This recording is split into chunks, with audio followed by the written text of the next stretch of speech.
Educational समझ के पढ़ने का।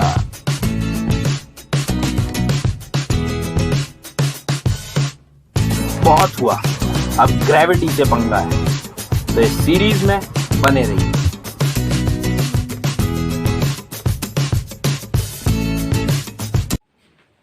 Hello friends, welcome to our channel educational RVS. तो आज का वीडियो है ग्रेविटेशन का वीडियो नंबर 2। आज हम बात करेंगे एक्सीलरेशन ड्यू टू ग्रेविटी के बारे में और वेरिएशन इन जी के बारे में। जी जानते हैं ना, एक्सीलरेशन ड्यू टू ग्रेविटी। ठीक है, चलिए चालू करते हैं आज का ये वीडियो। बहुत ही छोटा सा पर प्यारा सा वीडियो है। ठीक है, ओके, तो चलिए शुरुआत यहां से करेंगे। शुरुआत कहां से करें, बार बार यहीं पर फंसते हैं। शुरुआत कहां से करें? शुरुआत करेंगे ग्रेविटी और ग्रेविटेशन के बीच के अंतर से। वैसे मैंने कहा था पिछले वीडियो में कि पिछले वीडियो में ही इसी बात को बतानी थी मेरे को, बट याद नहीं रहा। पिछला वीडियो देख के आई होप आपने पिछला वीडियो पूरा देखा है और आपको पिछले वीडियो से रिलेटेड हर एक कंसेप्ट क्लियर है। और अभी मेरा मार्कर भी गया। चलो तो शुरुआत करेंगे। ग्रेविटी क्या होता है और ग्रेविटेशन क्या होता है, इन दोनों के बीच का अंतर। ठीक है,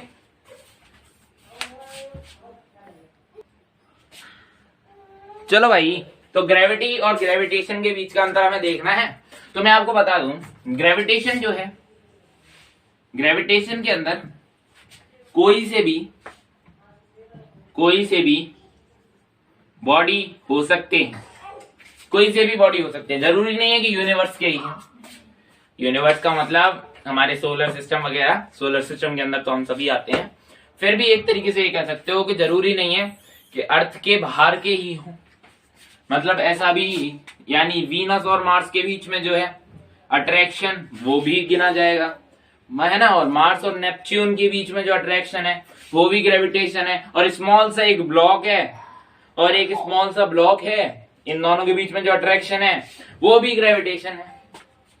तो ये वाला जो अट्रैक्शन है ना, स्मॉल वाला, वो नेग्लिजिबल होता है। आपको पिछले वीडियो में बताया था, मैंने बताया था, नहीं बताया था? 50-50 किलो हो गए, 2 आदमी लिए थे, उनके बीच का डिस्टेंस 1 मीटर लिया था, उससे ग्रेविटेशन निकाला था हमने। एनएलजी वाला वीडियो आपको पूरा होना चाहिए, न्यूटन लॉ ऑफ ग्रेविटेशन पूरा आना चाहिए। ओके, चलिए, तो ग्रेविटेशन में जो हमारा एक ऑब्जेक्ट होता है, वो होता है भाई ग्रेविटी के अंदर अट्रैक्शन हमेशा 2 ऑब्जेक्ट्स के बीच में होता है। सही बात है कि नहीं? अट्रैक्शन 2 ऑब्जेक्ट्स के बीच में होता है। तो उसमें से एक ऑब्जेक्ट हमारा अर्थ है, एक ऑब्जेक्ट कोई सा भी हो, मान लीजिए मैं ही हूं। ओके, सो हमारे पास ये अर्थ है। ओके, और यहां पर कोई सरफेस पर एक बंदा है। अच्छा, एक बात बताओ, हम अर्थ पर कहां रहते हैं? अर्थ की सरफेस पर रहते हैं या अर्थ के अंदर रहते हैं? That's a great question. ये सच में बहुत ही उस तरीके का क्वेश्चन है जो आपको सोचने पर मजबूर कर सकता है। तो इसका आंसर है कि हम अर्थ की सरफेस पर रहते हैं। फिर हमें बाहर से स्पेस क्यों नहीं दिखता? उसका आंसर है कि हमारे ऊपर एटमॉस्फेयर की लेयर्स बनी हुई हैं जो कि अर्थ को कवर्ड हैं। वो अर्थ का एक स्पेसिफिक एटमॉस्फेयर है। क्लियर है? अर्थ का एक स्पेसिफिक एटमॉस्फेयर के बाहर स्पेस है, बाहर वैक्यूम है। ओके, चलो तो अभी देखो, ये हमारा एक अर्थ है और यहां पर कोई बंदा है। मान लीजिए बंदा है वी। ओके, वी बंदा है, यहां पर खड़ा है ना, अर्थ पर खड़ा है। तो जो ग्रेविटेशनल फोर्स लगेगा, फोर्स ऑफ ग्रेविटी, वो कितना होगा दोस्तों? फोर्स ऑफ ग्रेविटी कितना होगा? फोर्स ऑफ ग्रेविटी होगा mg। ठीक है, तो यहां पर ये जो g है, यही है ग्रेविटेशनल एक्सीलरेशन। ओके, यही है ग्रेविटेशनल एक्सीलरेशन या फिर एक्सीलरेशन ड्यू टू ग्रेविटी। आज का ये पूरा वीडियो, आज का ये पूरा लेक्चर इसी के ऊपर है। जी के ऊपर, स्मॉल जी। बड़ा वाला जी जानते हो 6.67 into 10 to the power -11, universal gravitational constant कहते हैं उसे। ओके, ये सब क्लियर है ना? इरेज कर दो इसे, ठीक है। चलो, ग्रेविटी और ग्रेविटेशन के अंदर बीच का अंतर क्या है? उधर कोई से भी दो बॉडीज हो सकते हैं, बट अगर एक बॉडी अर्थ है तो वो ग्रेविटी होगा, फोर्स वही है। Okay, so now I am erasing it and talking about M, no, and talking about G. क्या जी हमेशा कांस्टेंट है? आई थिंक आप जानते हो कि जी की जो वैल्यू है, जी की वैल्यू भाई, जी की वैल्यू 9.8 है मीटर पर सेकंड स्क्वायर। पढ़ा है आपने पुराने चैप्टर्स के अंदर, पढ़ा हुआ है ना? मोशन अंडर ग्रेविटी एक पूरा टॉपिक था काइनेमेटिक्स में। चलो, तो इस जी को हम 10 मीटर पर सेकंड स्क्वायर भी कहते हैं, राइट। न्यूमेरिकल सॉल्व करने के लिए 10 मीटर पर सेकंड स्क्वायर बहुत ही अच्छी जी की वैल्यू है ना? ओके, यही बात है। चलो, तो हमेशा क्या ये कांस्टेंट ही रहेगी जी की वैल्यू? क्या जी हमेशा कांस्टेंट होता है? तो उसका आंसर है नहीं। जी के अंदर वेरिएशंस, जी के अंदर वेरिएशंस होते हैं, जी के अंदर वेरिएशंस होते हैं। जी के वेरिएशंस की बात करने से पहले मैं बात कर लेता हूं हमारी अर्थ की। You know this is earth. आप जानते हो भाई, ये हमारा छोटा सा प्लेनेट लाइक ए स्फीयर अर्थ होता है, like a ball. You have seen, अबे यार कॉस्को की बॉल कभी खेले हो ना क्रिकेट वगैरह, उस बॉल की तरह अर्थ होता है, आपने ये सुना हुआ है। बट ऐसा नहीं है। अर्थ जो है ना फुली स्फेरिकल नहीं होता, अर्थ कुछ इस तरीके का होता है, वो देखो।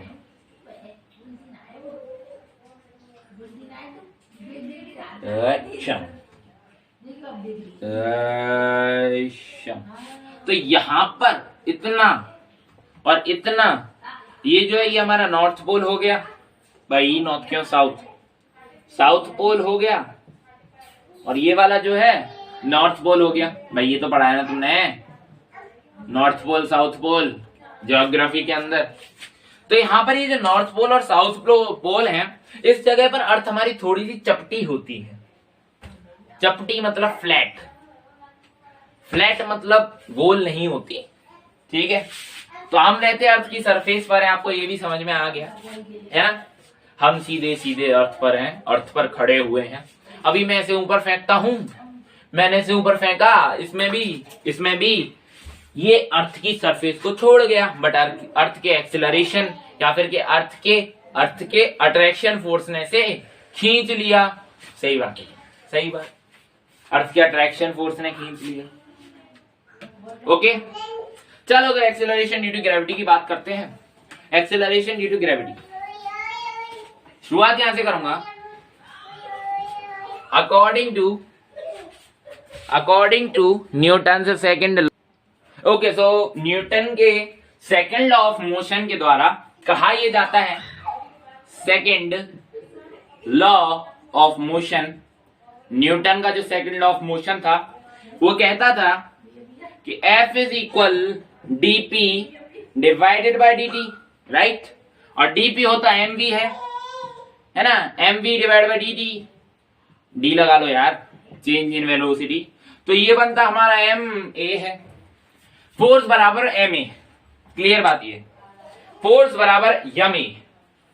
भाई यम कोई एक नया फैशन नहीं है, आपने सुना होगा कईयों के मुंह से, यम है, हम पता नहीं कौन सी लैंग्वेज है, पता नहीं। चलो, F is equal ma,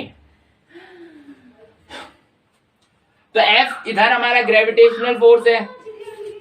gravitational force कितना होता है? G m divided by a square. a की जगह हम r लेते हैं, जो कि हमारी हैबिट है लेने की। ओके, ma, a की जगह मैं z ले रहा हूं, ठीक है, a की जगह मैं z ले रहा हूं, तो r की जगह मेरे को बड़ा वाला r विद e लेना पड़ेगा, यानी कि रेडियस ऑफ अर्थ। ये जो g होता है, ये सरफेस ऑफ अर्थ पर ही, ये सरफेस ऑफ अर्थ पर ही वैलिड होता है। अर्थ के सरफेस से कुछ ऊपर वैलिड होता है, कुछ फिक्स्ड हाइट पर वैलिड होता है। भाई अर्थ की जो वो होती है ना, क्या वो होती है, अर्थ की जो क्या कहते हैं यार, हाँ, अर्थ की जो रेडियस होती है वो होती है लगभग 6400 किलोमीटर के बराबर, 6400 सॉरी, ठीक है। सो उतना डिस्टेंस बहुत बड़ा है, उसके रेस्पेक्ट में ये डिस्टेंस बहुत छोटा हो जाएगा, क्योंकि आप 1 मीटर ऊपर फेंक सकते हो, 2.5 मीटर ऊपर फेंक सकते हो किसी भी चीज को, ऐसा तो नहीं कि 2-3 किलोमीटर ऊपर फेंक दोगे, ऐसा तो है नहीं। तो वो चीज बहुत छोटी हो जाएगी, है ना। तो यहां पर मैं r² लेता हूं और एक मास ले लेता हूं अर्थ का, क्योंकि ग्रेविटी अर्थ पर ही लागू करती है। तो ये जो स्मॉल m है, स्मॉल m से स्मॉल m कैंसल, g की value I Gme divided by re², और इन सब को पुट करके एक वैल्यू निकलता है 9.79, जिसको हम शॉर्ट में 9.8 भी कह लेते हैं, और ये 9.8 को हम 10 भी कह लेते हैं। तो ये तो था भाई जी की पूरी कहानी। अभी चालू होगी जी की वेरिएशन की कहानी। जी कहां कहां वेरी करता है, जी कहां कहां वेरी नहीं करता, जी क्यों वेरी करता है, जी क्यों वेरी नहीं करता, है ना। इससे अगला जो वीडियो आएगा वो आएगा ग्रेविटेशनल फील्ड के ऊपर, ग्रेविटी के फील्ड के ऊपर। वो वीडियो और ये वीडियो लगभग सेम है। ओके, चलो देखो, मेरे पास ये अर्थ है, आपको पता है यहां पर ये स्लेट होती है, तो मैं इसे थोड़ा सा स्लेट बना लेता हूं। आपको पता है यहां पर ये स्लेट होती है। तो पहला जो variation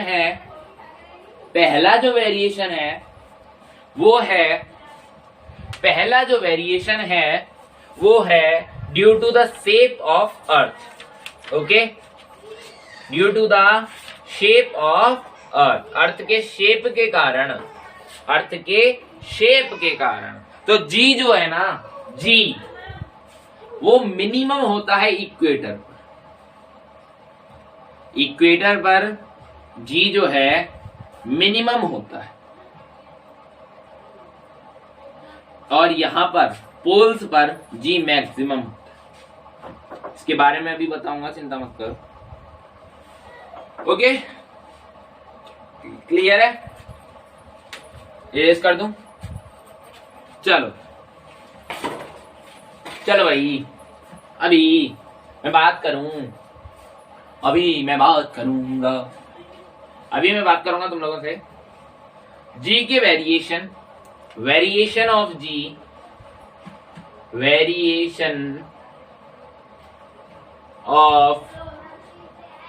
ji, when we go up from earth, जब हम अर्थ के ऊपर भाग जाते हैं, अर्थ के नीचे नहीं रहते, या फिर अर्थ के सरफेस पे नहीं रहते, अर्थ के सरफेस से भी ऊपर उड़ जाते हैं। ठीक है, देखो मेरे पास यहां पर वही नॉर्मल सा अर्थ है। भाई पता है यार, थोड़ा सा उल्टा सीधा बना है। वैसे अर्थ भी एक सॉलिड स्फीयर नहीं होता, ये बात अपने दिमाग में याद रख लेना। अर्थ कभी भी एक सॉलिड स्फीयर नहीं होता। मैंने एक ऑब्जेक्ट फेंक दिया यहां पर, ठीक है, ये है रेडियस आर, किसी को कोई दिक्कत नहीं, रेडियस आर है, नो टेंशन। और ये जो डिस्टेंस है वो है एच, ठीक है ना। इतने में तो किसी को भी कोई दिक्कत नहीं। फिगर क्लियर है? हमें ग्रेविटेशन कैसे डिफाइन करना होता है? ग्रेविटेशन इस तरीके से हमें डिफाइन करना है कि G M divide by R square. चलो आर में छोटा वाला लेता हूं और इसे मैं आर ई ले लेता हूं। तो भाई आर कितना होगा, यही होगा ना R, distance between the two particles. Earth का सेंटर ऑफ मास लेते हैं, ये बात आपको पिछले वीडियो में मैंने बताया था। एक भी सॉलिड स्फीयर हो, सॉलिड स्फीयर के सेंटर ऑफ मास से लेते हैं। ओके, सो मैं अर्थ के बाहर भाग गया, है ना। ये एच कोई मामूली सा एच नहीं है, आप ये सोच रहे हो कि 1 मीटर 2 मीटर, वो तो इसके सामने नेग्लिजिबल हो जाएगा। रेडियस के सामने कुछ नहीं है, बच्चा है रेडियस के सामने वो। ये एच है 1000 2000 3000 किलोमीटर, आप समझे, 1000 2000 3000 किलोमीटर, ठीक है। जैसे कि यहाँ पर मान लो एक सैटेलाइट है इस तरीके का, एफिल सैटेलाइट है, कितनी दूर होगी अर्थ से, बहुत दूर होगी, 2-3 हजार किलोमीटर दूर होगी, है ना, है ना। तो अभी देखो भाई, यहां पर मेरे पास है GMM divide by R square. Okay, GMM divided by R square. तो G तो G रहेगा, M की जगह M ही आ जाएगा, R की जगह क्या आएगा बोलो, R की जगह है RE प्लस H स्क्वायर। यहां तक क्लियर है। डेरिवेशन बहुत इंपॉर्टेंट है, 2 डेरिवेशन बहुत इंपॉर्टेंट है, तीसरा डेरिवेशन आप चाहो तो कर सकते हो, ना चाहो तो नहीं कर सकते। मतलब चाहो तो उसे याद रख सकते हो या फिर नहीं रख सकते। फॉर्मूला तो आपको याद रखना ही पड़ेगा, फॉर्मूला तो याद रखना ही, ये तो पक्की बात है, फॉर्मूला याद रखना। GME डिवाइड बाय RE निकालना पड़ेगा मुझे। भाई G कितना होता है, अभी मैंने प्रूफ किया था, कितना होता है GME divide by RE square. मुझे RE निकालना पड़ेगा इसमें से। RE कैसे निकालूं बोलो, RE कैसे निकालूं, RE में यहां पे निकालूंगा, वो भी RE का स्क्वायर निकालूंगा, स्क्वायर लग रहा है ना इसलिए। तो यहां पर रह जाएगा 1 H के डिवाइड में आ जाएगा RE, बोलो सही है। H के डिवाइड में RE आ जाएगा, आएगा नहीं आएगा, H के डिवाइड में RE आ जाएगा, और इसका स्क्वायर तो है ही है। मैं मान लेता है ये G डैश है, ठीक है, ये mg डैश है, नॉट G डैश, ये मास थोड़ा सा m है, तो m से ये m मर जाएगा पहले तो, इस m की कहानी हटाओ, बचा क्या G डैश। तो ये जो G डैश है ये कितना आना है, GME divide by R square, ये कितना होता है भाई, G होता है नहीं होता, G होता है, डिवाइड में रखोगे 1 plus H divide by RE का स्क्वायर। तो ये आ गया आपका पहला फॉर्मूला प्रूव हो गया, ये आ गया आपका पहला फॉर्मूला प्रूव हो गया। देख लो भाई सही है कि नहीं है, सही है ना। तो यहां पर एक नॉर्मल सी बात आप मुझे बताओ, क्या ये G डैश बड़ा होगा या छोटा होगा G से, बड़ा होगा या छोटा होगा G से,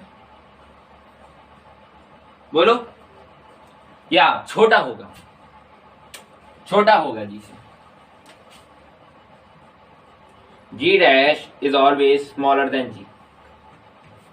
क्यों है, क्यों है छोटा, H यहां पर आप कुछ भी डालोगे, ठीक है, H मान लो आप डालते हो 6400 ही डालते हो, अर्थ के रेडियस के बीच में आप 6400 ही डालते हो, तो 6400 से 6400 मर जाएगा, 1 का स्क्वायर बचेगा, तो G डैश बराबर G डैश है।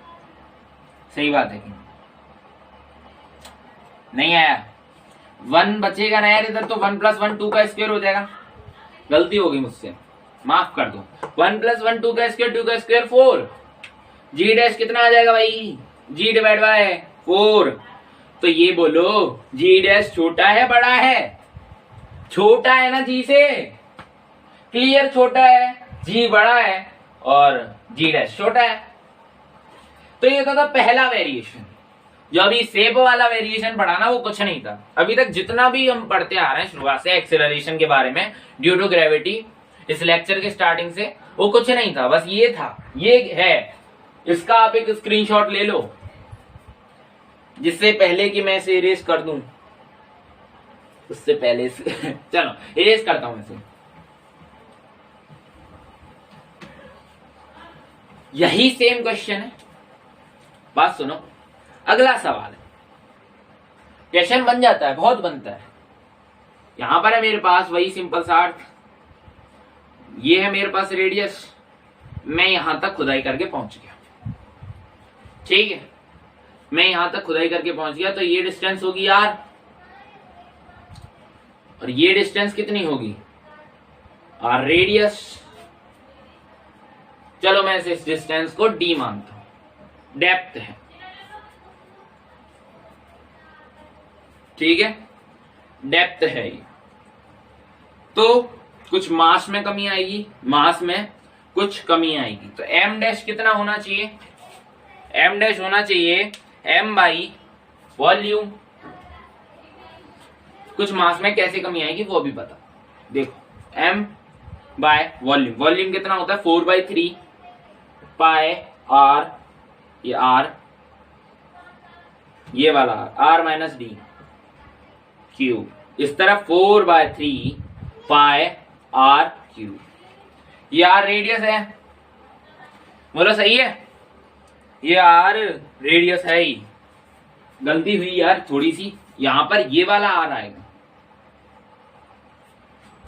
नीचे में तो वही डालोगे ना, दोनों तरफ वॉल्यूम का मल्टीप्लाई और डिवाइड कर दिया है ना, तो यहां पर तो वही रहा r क्यूब, यहां पर आया r माइनस डी का क्यूब, r ये बड़ा वाला r है, ठीक है, 4/3 टू 4/3, 4/3 टू 4/3, m डैश आया, अर्थ का नया मास, वो है r minus D cube divide by r, ठीक है, इतना क्लियर है, अर्थ का नया मास आया इतना। भाई ये बताओ नीचे मैंने इतना क्यों डाला, ऊपर इतना क्यों डाला? मल्टीप्लिकेशन में मैंने इतना इसलिए डाला क्योंकि ये r माइनस डी ही तो होगा उस मास की डेप्थ, जो मास नीचे खोद के डाला है मैंने उसकी डेप्थ r माइनस डी ही तो होगी। थोड़ा सा कॉम्प्लेक्स टॉपिक है, आई अंडरस्टैंड, थोड़ा सा भाई कॉम्प्लेक्स टॉपिक है, नहीं होता तो भी बस इतना याद रख लो, ऊपर डालना r माइनस डी है, नीचे डालना r, नया मास आ गया ये, तो g डैश कितना होगा भाई, m से m मर जाएगा तुम्हें पता है, g डैश कितना होगा m g m डैश कितना है m r minus D cube divided by r cube, इधर क्या है मेरे पास r माइनस डी का स्क्वायर, बोलो सही है, r माइनस डी का स्क्वायर है, अरे भाई r माइनस डी का स्क्वायर नहीं होगा, r मुझे लेना है छोटा वाला r माइनस डी स्क्वायर, सही बात है नहीं है, छोटा वाला r माइनस डी का स्क्वायर होगा, ठीक है, r माइनस डी का स्क्वायर होगा सीधा सीधा, तो r माइनस डी के स्क्वायर से यहां पर एक r, यहां पर 2 r मरेंगे, कुछ नहीं बचेगा, तो g डैश कितना आया, gm r minus D divided by r cube, तो ये आया आपका नया g डैश। बताओ gm divide by r cube ये कितना होता है, अरे यार m ई r ई, तो एक r इधर छोड़ दोगे ना, अरे यार सिंपल सा बात, एक r इधर छोड़ोगे 2 r इधर ले लोगे, gm E divide by r ई कितना होता है, g होता है, ठीक है, ये कितना है r माइनस डी, ये कितना है r minus D divided by r, इसे और सिंप्लीफाइड कर सकते हो, g bracket 1 minus D by r, ये आ गया डेराइव हो गया, ये आ गया डेराइव हो गया, ये है रियल फॉर्मूला, अभी तक जो पढ़ा वो सब बकवास था। नया मास बनेगा, मास को मैंने इधर पुट किया, फिर r माइनस डी के स्क्वायर से उसे काट दिया, फिर डिवाइड में r क्यूब था, r क्यूब का r स्क्वायर मैंने उस साइड लिया और r इधर रखा, तो r स्क्वायर ये सब आके हुआ z, और इधर मैंने r से r मारा और डी बाय r रखा, कुछ नहीं था ना, इजी था, 2 वेरिएशन खत्म। अभी तक एक भी न्यूमेरिकल नहीं हुआ, अभी तक एक भी न्यूमेरिकल नहीं हुआ, फॉर योर काइंड इंफॉर्मेशन, अभी तक एक भी न्यूमेरिकल नहीं हुआ। तो मैं इस सबको चालू करने से पहले, नया वाला जो कंसेप्ट है उसको चालू करने से पहले एक न्यूमेरिकल लूंगा,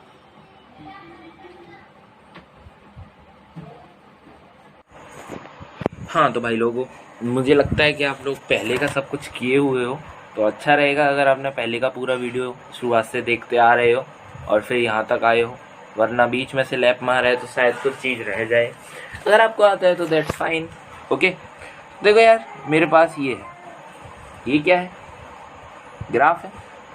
मुझे डिफाइन करना है एक ग्राफ, मुझे डिफाइन करना है एक ग्राफ, ठीक है ना, कुछ नहीं करना, बस मुझे एक डिफाइन करना है ग्राफ, वो भी इंटरनल और एक्सटर्नल पॉइंट के बेस पर, इंटरनल और एक्सटर्नल पॉइंट के बेस पर अर्थ के, ठीक है। मतलब समझे, इंटरनल पॉइंट मतलब भाई ये मेरे पास अर्थ है, ये मेरे पास अर्थ है, ठीक है। मैंने कहा था कि अर्थ के सरफेस से ऊपर अगर हम जाते हैं तो कुछ जी कम होता है ना, और अर्थ के अंदर हम जाते हैं तो भी कुछ जी कम होता है। तो ऊपर गए तो वो तो हो गया एक्सटर्नल पॉइंट, अंदर गए वो हो गया इंटरनल पॉइंट, ठीक है। ये बात हमें करनी है, इनके बीच का कुछ रिलेशनशिप देखना है, ठीक है। ओके, सो भाई सबसे पहले एक्सटर्नल पर आ जाओ। एक्सटर्नल पॉइंट, आई थिंक कि इसका जो आगे वाला डेरिवेशन है वो आपको क्लियर हो जाएगा, ठीक है। मुझे लगता है कि वो आगे वाला आपको क्लियर हो जाएगा। हाँ, वो थोड़ा सा कॉम्प्लेक्स टाइप का है, रोटेशन वाला है वो, ठीक है। जी डैश कितना होता है दोस्तों, जी ब्रैकेट में क्या लगता है 1 माइनस डी बाई आर, ठीक है।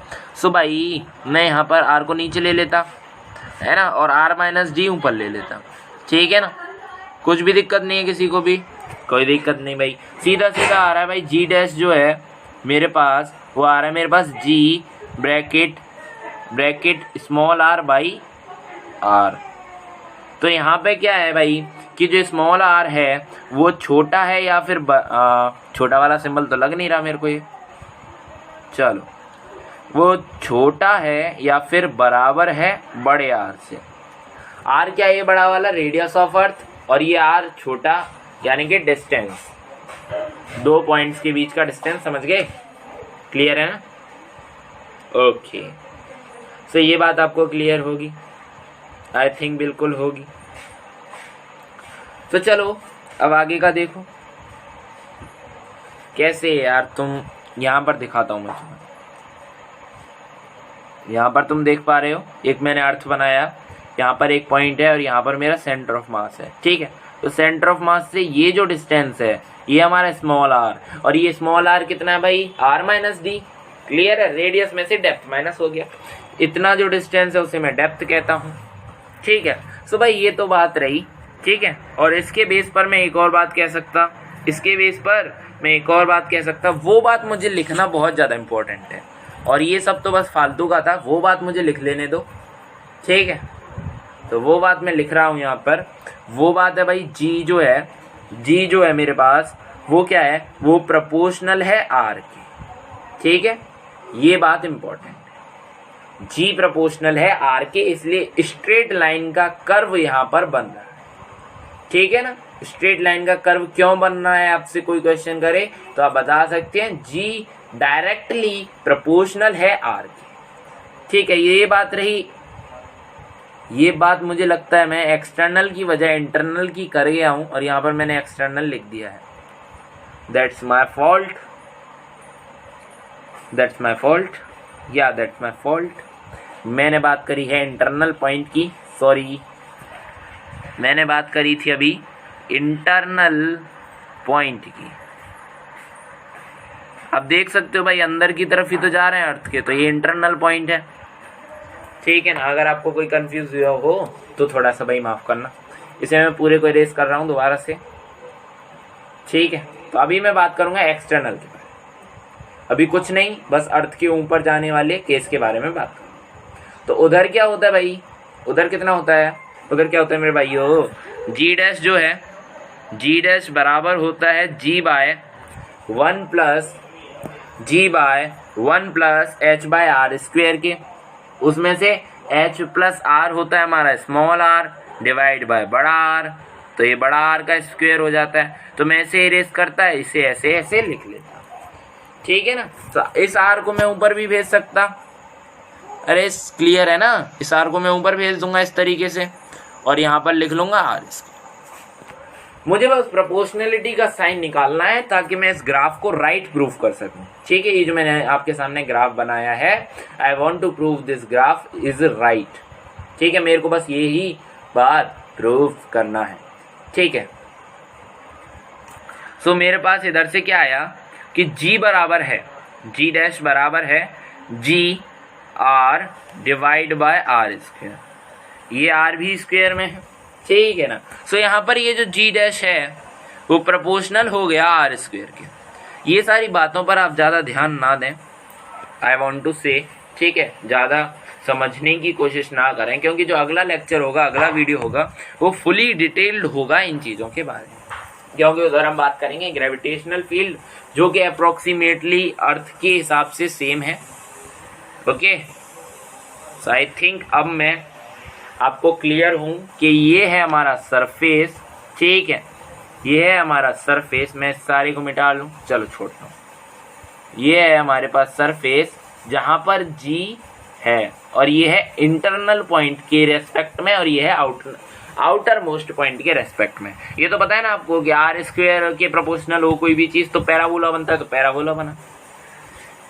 ठीक है, ये पैराबोला है, हाइपरबोला है, हाँ, हाइपरबोला बनता है किसी भी उसके परपेंडिकुलर। सो ये सब चीज़ आपको क्लियर है, ग्राफ क्लियर है। बस एक ग्राफ आपको याद रखना है भाई, ग्राफ सिंपल सा ये है मेरे पास। पहले स्ट्रेट बनेगा, अरे भाई मैंने ही गलत बनाया, दैट्स माय फॉल्ट। पहले स्ट्रेट बनना है, फिर कर्व लेना है। ठीक है, और जहाँ पर ये कर्व लेना स्टार्ट करे वो है ना जी होता है, उस जगह पर वैल्यू जी होती है, किसमें, वाई एक्सिस में। क्लियर है? चलो तो अभी ये ग्राफ वाला ही क्वेश्चन लेते हैं और ग्राफ वाली चीज को थोड़ा सा ढंग से समझते हैं। तो भाई मेरे पास क्या कह रखा है कि मेरे पास एक ग्राफ है कुछ इस तरीके का। ठीक है, मेरे पास ग्राफ है कुछ इस तरीके का, जहां पर ये जी रिप्रेजेंट कर रहा और ये इस तरीके से जा रहा है। ये है मेरा डी वाला साइड और ये है मेरा एच वाला साइड। ठीक है ना, और ये है मेरा जी वाला साइड। यहाँ पर जी और जी डैश सेम है। ठीक है, ओके। मुझसे कहता है कि इतने पर जो इंस्टेंट है वो आर है। बात सुनो मेरी, मुझसे कहता है जो हाइट है वो आर के बराबर है ना। क्या कहा मुझसे, हाइट है वो आर के बराबर है। और संयोग की बात ये है जो इंटरनल ग्रेविटेशन है, internal acceleration due to gravity है, वही इक्वल है outer gravitation due to acceleration due to gravity के। ठीक है ना, तो इन दोनों का ग्रेविटेशन आपस में इक्वल है। यहाँ तक क्लियर है आपको? आई थिंक आपको फुली क्लियर होगा यहाँ तक। तो देखो भाई, मुझे फाइंड करना ये डी का वैल्यू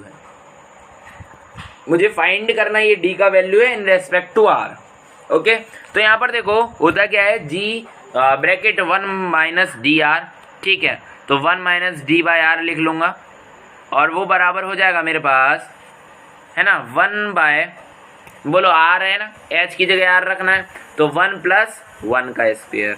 कोई दिक्कत नहीं ना किसी को। एच की जगह मैंने आर रखा, आर से आर मर गया, तो मर गया, बचा 1, तो 1 प्लस 1 का स्क्वायर। ठीक है, और जी से जी मर गया। ठीक है ना, तो बना क्या भाई, 1 माइनस डी बाय आर बराबर 1 बाय 4। ठीक है ना, ये बचता है। तो भाई अभी और क्या है, अभी और ये है कि ये होता है भाई R minus D by R, है ना, और आर को मैं उधर फेंक देता तो ये बचता आर माइनस डी बराबर आर बाय 4। सही है, यही होता। फिर मैं डी को इधर फेंकता तो आर बचता मेरे पास, फिर मैं डी को इधर फेंक के आर वाली साइड को इधर फेंक देता, तो इधर मेरे पास बचता आर बाय 4 बराबर में है D.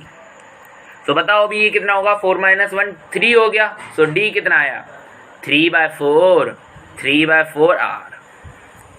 That's great, question solved हो गया। क्लियर?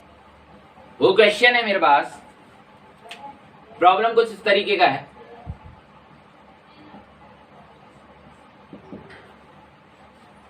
दूसरा वाला मार्कर उठ गया। चलो, प्रॉब्लम कुछ इस तरीके का है कि मेरे पास एक प्लेनेट है,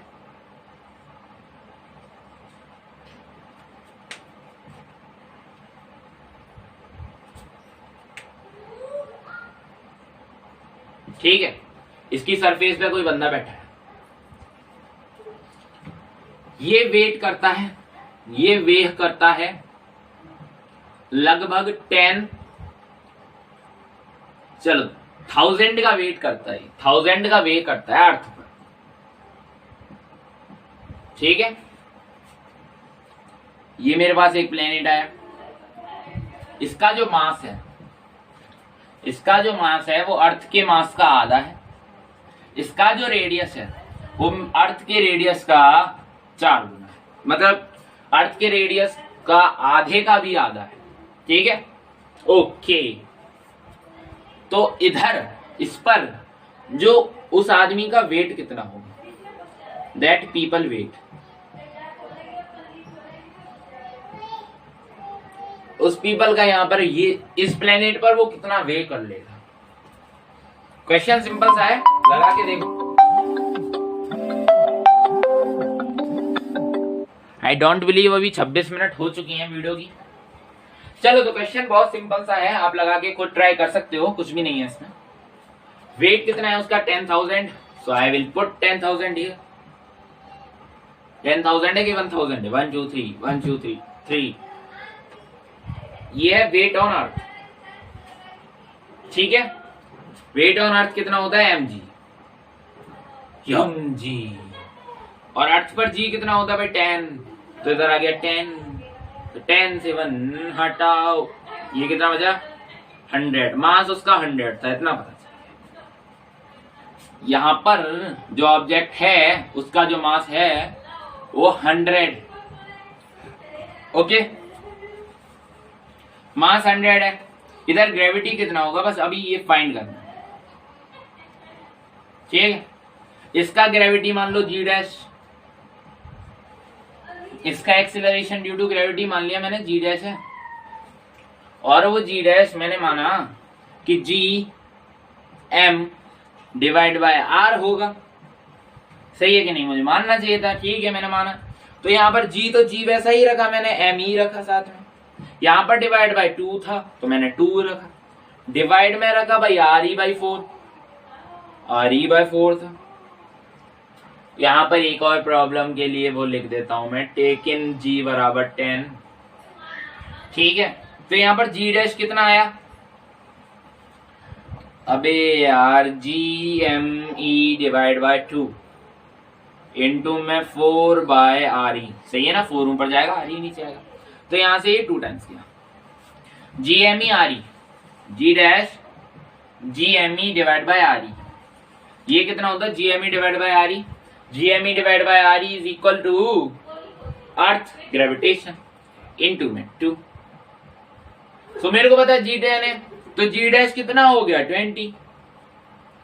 अरे भाई, G डैश 21 ही हुआ, हो गया। तो अभी इसका वेट कितना होगा बता दो? वेट का मतलब ही ग्रेविटेशन फोर्स है, वेट ही ग्रेविटेशन फोर्स है, ये समझ लो। हाँ, वेट ही ग्रेविटेशन फोर्स। 2000 इसका वेट है, 2000 न्यूटन। तो दैट्स इट, ये सब कुछ आपके दिमाग में बैठ गया।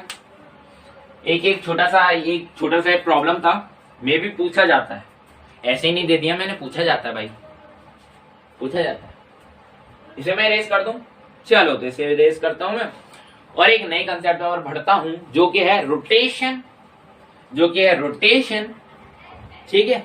अर्थ के रोटेशन के कारण ग्रेविटेशन के अंदर क्या वेरिएशन आता है? ग्रेविटेशन के अंदर के ग्रेविटी के अंदर, कि ग्रेविटी के अंदर भी नहीं, कि एक्सीलरेशन ड्यू टू ग्रेविटी के अंदर। अबे सीधा सीधा अर्थ के रोटेशन के कारण जी में क्या वेरिएशन आता है अभी। तो देखो भाई, लिख लेता हूं मैं इधर, variation in G due to rotation of earth. पहली बात, अर्थ कितने मोशन करती है? Infinite times of motion earth करती है। ये मेरा पॉइंट ऑफ व्यू नहीं है, ये कई सारे साइंटिस्ट का पॉइंट ऑफ व्यू है, क्योंकि कुछ इस तरीके का कहा जाता है कि अर्थ जो है हमारे सन का मोशन कर रही है, सन के चक्कर काट रही है, एक खुद पर घूम रही है ना। खुद पर कैसे घूमती है ये बात याद रखना, एंटी क्लॉकवाइज घूमती है। अर्थ खुद पर एंटी क्लॉकवाइज घूमती है, ओमेगा ऊपर की तरफ होता है उसका, ठीक है। तो अर्थ इस तरफ से घूम रही, सिंग सिंग सिंग सिंग मोशन कर रही, कोई दिक्कत नहीं है ना।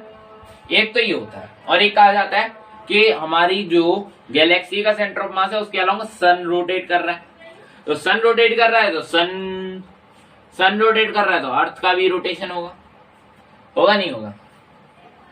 अब मान लो ये जो ग्रेविटी का सेंटर ऑफ मास है ये भी किसी दूसरी चीज के अलोंग रोटेट कर रहा हो, और फिर ये चीज दूसरी चीज के अलोंग रोटेट कर रही हो, मतलब होने को कुछ भी हो सकता है। हमने अभी इतना यूनिवर्स को एक्सप्लोर नहीं किया है सो हम इतनी सब चीजें जान सकें, बस हमें अभी तक इतना पता है कि इतने की पता है, इस चीज की हमें नहीं पता। जो पता नहीं उसकी बात क्या करें। हमें इतना पता है कि सन जो है वो इसके अलावा रोटेट करता है, centre of our galaxy, Milky Way galaxy के सेंटर के अलोंग रोटेट करता है। तो सन रोटेट कर रहा है तो अर्थ भी रोटेट कर रहा है, तो 3 मोशन हो गए अर्थ के अभी तक जो इस टाइम तक हमें पता है। चलो तो इसे मैं रेस करता और लेता हूं rotation of earth along its own axis, उसके एक्सिस पर रोटेट करना। यहां पर कोई पार्टिकल बिठा दिया मैंने v, ठीक है, v पार्टिकल में बिठा दिया, ये घूमेगा कैसे, झिंग झूम, ठीक है। तो इस v पार्टिकल के लिए कुछ सीडो होगा, है ना, कुछ सीडो होगा, वो होगा mv। सीडो mv होता है क्या भाई, सीडो mv होता है क्या, सीडो mv होता है क्या, सीडो आर ओमेगा स्क्वायर होता है, pseudo is r omega square.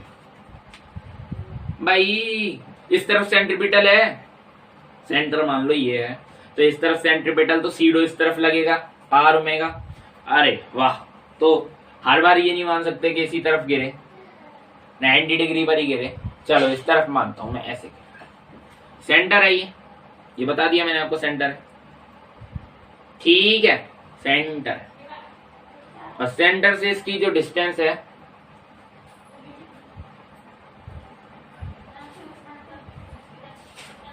वो है फाई एंगल दूर। ये है रेडियस ऑफ अर्थ, ठीक है, ये रेडियस ऑफ अर्थ।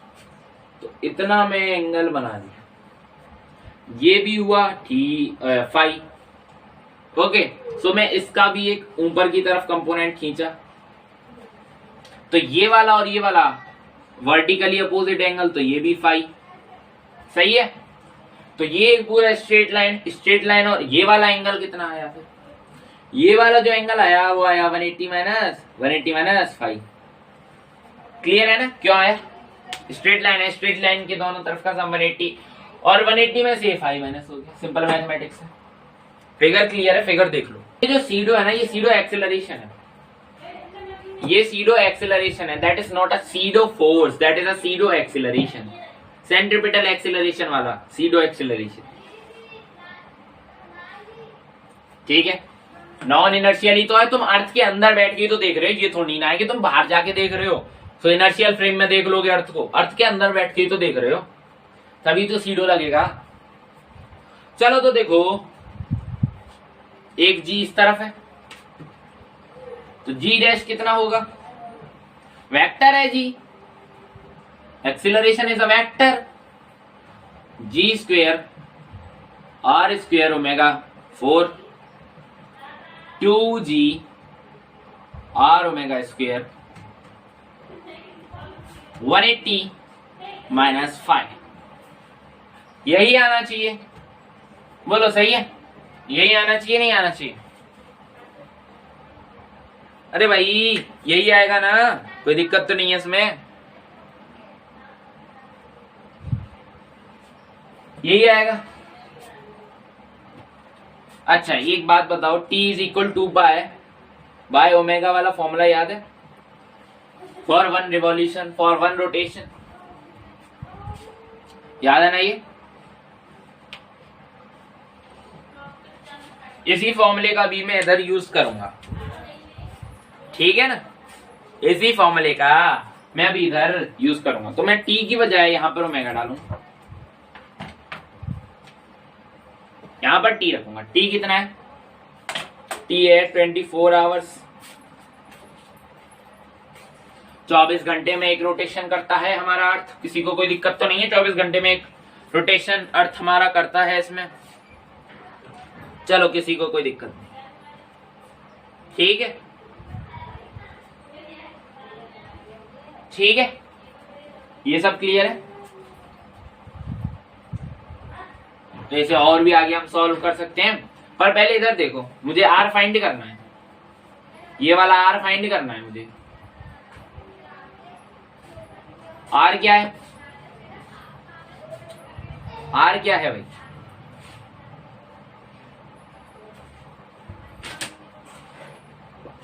ये वाली डिस्टेंस R है, हाँ? ये वाली डिस्टेंस R है, सही बात है कि नहीं? तो अभी देखो, अभी देखो बहुत मजा आएगा। ये डिस्टेंस R है, R है कि नहीं? अरे यार तुम दुखी करते हो। ये वाली डिस्टेंस R है ना, इतनी डिस्टेंस, इससे लेके इतनी डिस्टेंस R होगी। तो ये जो डिस्टेंस R है, ये R cos फाई होगा, क्यों नहीं होगा? ये वाली एंगल फाई है ना? और ये वाला R है, चलो ये वाला R है, ये वाला रेडियस R है कि नहीं है? R है ना, तो ये R cos फाई, ये वाला R sin फाई, तो R cos फाई चाहिए हमें इधर। और मेरे को पता है ओमेगा कितना है, 2π/24 इंटू 3600, तो मतलब R स्क्वायर ओमेगा 4 बहुत छोटा, बहुत छोटा, ठीक है ना?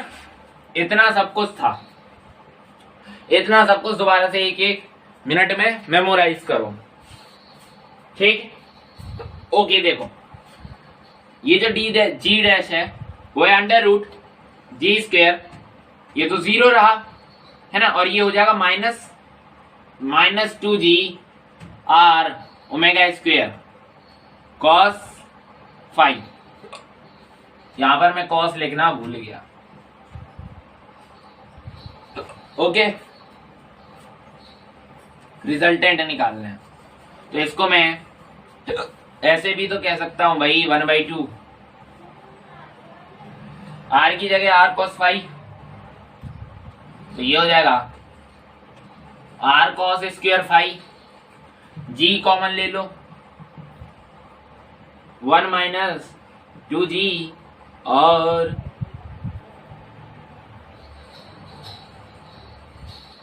G स्क्वायर कॉमन लो, R omega cos square phi. 15 minute हो गई। देखो ये 1/2 है,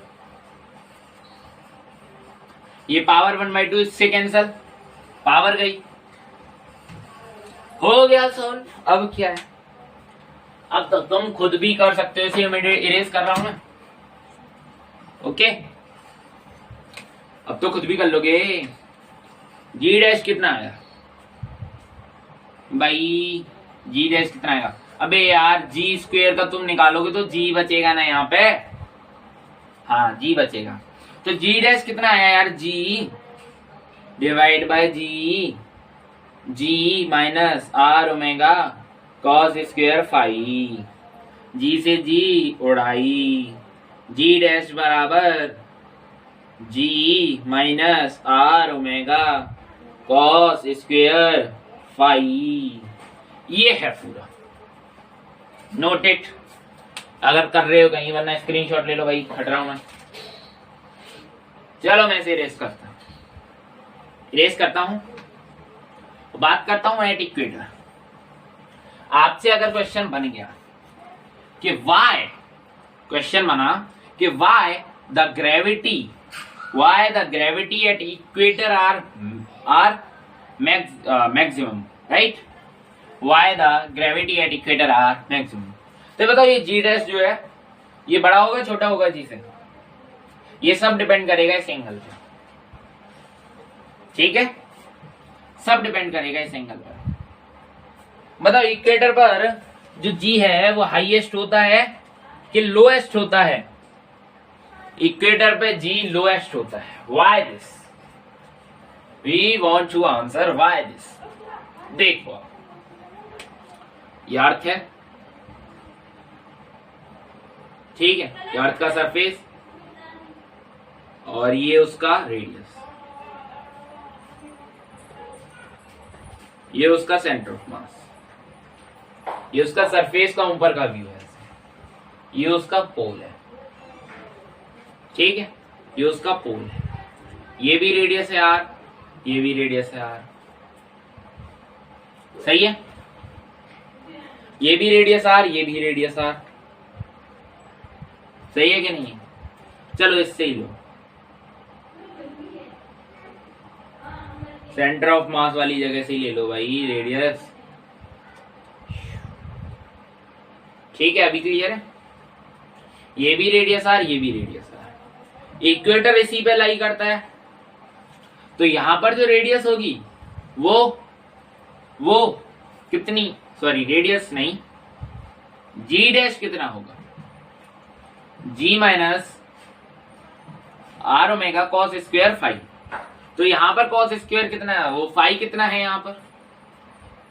यहां पर फाई कितना है? फाई यहां पर 0 डिग्री, सही बात है कि नहीं है? फाई यहां पर 0 डिग्री है। 0 डिग्री का मतलब होता है 1, cos 0 इज इक्वल 1, तो 1 का स्क्वायर भी करोगे तो भी 1 ही रहेगा। तो जी डैश आ गया G minus R omega at equator. सही बात कह रहा हूं मैं? सही कह रहा हूं? 0 डिग्री पर 0 तो होता नहीं है। अच्छा, यहां पर देखो cos फाई चाहिए, उसके लिए फाई कितना होगा? 90 डिग्री। बे यार 90 डिग्री, ठीक है? पोल के लिए 90 डिग्री होगा, नहीं समझे? चलो यार मैं इसे इधर की बजाय इधर से देता हूं, तुम्हें तब समझोगे, है ना? और इस वाले जो पीछे का व्यू है इसे मैं सारे को काटता हूं, ठीक है?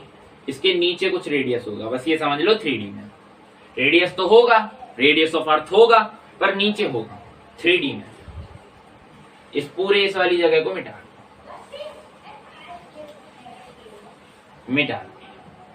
इसे मैं एक्स एक्सिस में मान लिया, तो ये जो डिग्री तो 90 हुआ ना भाई, एक्स एक्सिस से तो डिग्री ले रहा था मैं फाई, तो 90 होगा। 90 इधर रखो, तो 90 रखूंगा तो ये बचेगा आर ओमेगा इंटू 0, ये बचा जी।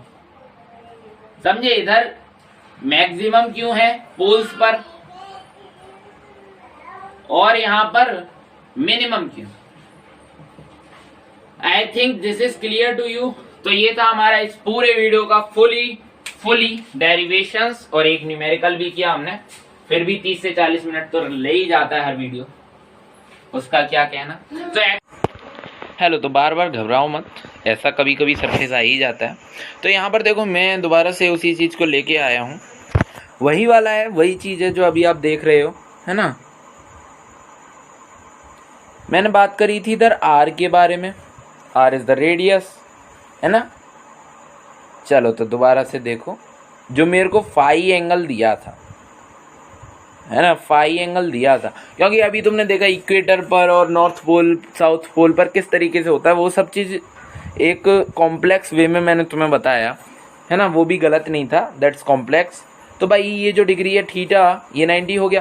भाई देखो यहाँ पर मेरे पास आर था, तो मेरे पास ये एंगल फाई था, राइट? ये एंगल मेरे पास फाई था, ये एंगल डिस्प्लेस करके अगर यहाँ पहुंच जाए तो ये डिग्री थीटा हो जाएगा, ये जो थीटा है ये 90 हो जाएगा। जब ये 90 होगा तो कॉस स्क्वायर 90 कितना हो जाएगा भाई? Cos square 90 is equal to, या cos square is 90 is equal to 1। So यहाँ पर जी डैश बराबर जी आ जाएगा for north pole. I think ये अभी आपको क्लियर है बिल्कुल। देखो इक्वेटर के लिए भी बताता हूँ, बिल्कुल सिंपल सी बातें हैं जो आपको अभी जो मैंने बोला था उसके बीच में अगर आपको समझ में नहीं आई इसलिए लेके आया हूँ। हाँ 2-3 मिनट में ये बात मैं कर लूँगा आपसे, ठीक है। चलो तो एक और बात देखो मेरी, ठीक है। इक्वेटर की मेरे पास यहाँ पर जब वो था तब कुछ फाई एंगल था, अभी वो यहाँ से बिल्कुल इस जगह पर आ गया है तो उसका जो फाई एंगल था वो ज़ीरो हो लिया वो, ठीक है। ज़ीरो हो लिया वो पार्टिकल का फाई एंगल। तो जब वो ज़ीरो हो लिया तो जी कितना आया? जी आया G dash G minus R omega का स्क्वायर। तो बस इतनी छोटी सी बात थी, है ना। इसके लिए हम इतनी देर से परेशान हो रहे थे, छोटी सी बात, समझ गए भाई। वो जीरो है, कॉस जीरो कितना होता है तुम्हें पता है, ट्रिग्नोमेट्री पढ़ा था तुमने 10th में। कॉस जीरो कितना होता है? Cos zero is equal to, cos zero कितना होता है? Cos zero is equal to 1, right. ये रहा इक्वेटर के लिए फॉर्मूला। तो भाई ये थोड़ा सा बड़ा दिख रहा है, मतलब कि कम हो गया भाई। आर ओमेगा स्क्वायर इसमें से घटा, बात सुनो, आर ओमेगा स्क्वायर इसमें से घटा तो क्या होगा? कुछ जी कम होगा, नहीं होगा? तो ये मिनिमम हो गया। और वहां पर क्या था भाई? वो तो सीधा जी डैश जी के बराबर आ गया था, किस पर? पोल पर। तो वहां पर तो कुछ कम नहीं हुआ इसलिए मैक्सिमम हो गया, बस खत्म कहानी। चलो तो आगे की चीज देख लो, आगे कुछ न्यूमेरिक्स हैं शायद, या फिर ये सबसे लास्ट में रखा है, पता नहीं। ओके, तो आई थिंक आपको क्वेश्चन क्लियर है, शायद मैंने अभी क्वेश्चन नहीं बताया। यहाँ पर देखो 1000 वो वेट हुआ, 1000 वेट होता है, उसका वेट 1000 बताता है कोई भी वेट लिफ्टर किस पर? पोल पर। अभी मेरे को पता करना है उसका जो वेट है वो इक्वेटर पर कितना होगा। सवाल फंस गया। आपने ग्रेविटेशन वाला कंसेप्ट किया है तो आप इस क्वेश्चन को बड़े ही आसानी से सॉल्व कर सकते हैं, जो कि इसके थोड़ी सी दूर है भाई, दूर है, समझे? दूर है, बहुत दूर नहीं, थोड़ा सा दूर है। तो यहाँ पर तो भाई जो जी डैश है, यहाँ पर तो जो जी डैश है वो जी के बराबर है, यानी कि उस ऑब्जेक्ट का जो मास है ना, उस ऑब्जेक्ट का जो मास है वो 100 है, 100 किलोग्राम उस ऑब्जेक्ट का मास है। Okay, am I clear to you? मुझे लगता है मैं ठीक हूँ। तो अभी भाई मैं यहाँ पर बात करूँ, जी डैश कितना होगा? जी डैश होगा G minus R omega square. सही बात है कि नहीं है भाई? कॉस फाई तो जानते हो ना, कॉस फाई क्या हुआ, उसका 0 था इसलिए 1 हो गया। और आपको पता है जी डैश कैसे निकलेगा? जी डैश कैसे निकलेगा भाई? ये तो हमारे पास 10 है, ओके, और ये है मेरे पास माइनस के, और ये भाई हमारे पास माइनस के आर ओमेगा स्क्वायर। इस चीज को उठा के रख दो, मास से मल्टीप्लाई कर दो, आंसर कितना आया? 100 का हो गया 1000 माइनस 1000 मैंने लिखा नहीं, okay, so 1 g, that's not great, ओहो, 1000 minus 100 r omega square, that's the answer. ये हमारे पास आंसर है। और भी कुछ न्यूमेरिक्स देखते हैं जिससे कि आपका थोड़ा सा काम आसान हो जाए, बस मेरा यही एम है एक। तो भाई डिटरमाइन करना है speed of earth which the earth would be rotate on its axis, so the person on the equator would weigh 3/5 as much at present. ठीक है, क्वेश्चन क्या है? क्वेश्चन है मेरे पास, अरे भाई हाँ, क्वेश्चन है मेरे पास, इस तरीके का अर्थ है मेरे पास। ओके, अर्थ है और उसका जो वेट है और उसका जो एक बंदा है इक्वेटर पे खड़ा है, तो उस बंदे का जो वेट है वो 3/5 है। 3/5 है जो कि उसका प्रेजेंट वेट होता है, मतलब कि रियल वेट है उसका, उसके 3/5 है वो इक्वेटर पर उसका वेट। तो मैं लिख देता हूँ 3/5 of weight, 3/5 of W weight, है ना, 3/5 ऑफ वेट। और उसका वेट जनरल कितना होगा भाई? mg। तो भाई उसका m हमें पता नहीं, g पता है 10 होता है, तो यहाँ से 5 से गया 2 टाइम्स, ये बचा 6m। इस तरफ कितना आएगा? ये बचा 6m। क्लियर है? ये बचा 6m, तो ये होता है भाई mg के बराबर, और यहाँ पर mg डैश लगेगा, तो m से m मरेगा, यहाँ पर मैं mg डैश डाल रहा हूँ, m से m मरेगा। g डैश का वैल्यू मुझे पता है, कितना आ गया? 6 आ गया। बस खत्म कहानी। अब क्या बच्चों का काम बचा है? g डैश तुम्हें पता 6 है, g पता तुम्हें 10 है ना, और माइनस r ओमेगा स्क्वायर तुम्हें पता है। तो r क्या है? r क्या है यहाँ पर? Radius of earth, am I right? r is the radius of earth, और रेडियस ऑफ अर्थ आपको दिया हुआ है 6400 किलोमीटर।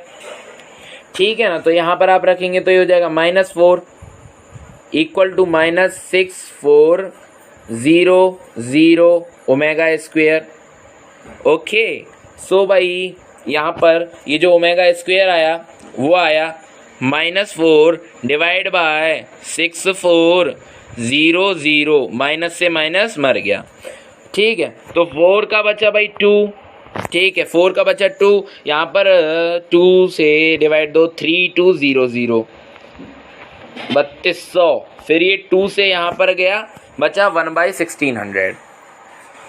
ओमेगा कितना आया? Omega square, sorry, 1/1600। फिर ओमेगा मैं फाइंड करूँ, ओमेगा आएगा 1/40। M I right? क्या मैं करेक्ट हूँ? ओमेगा आएगा 1/40 रेड पर सेकेंड। तो ऐसे क्वेश्चंस सॉल्व हो लेंगे। चलो एक और देखते हैं। हमारे पास g है सरफेस ऑन अर्थ पर 9.8 मीटर पर सेकेंड स्क्वायर। ठीक है, अगर h की वैल्यू r है सरफेस पर, ठीक है, अगर h की वैल्यू r है तो मुझे फाइंड करना है भाई, फाइंड करना है g डैश का वैल्यू। सही है?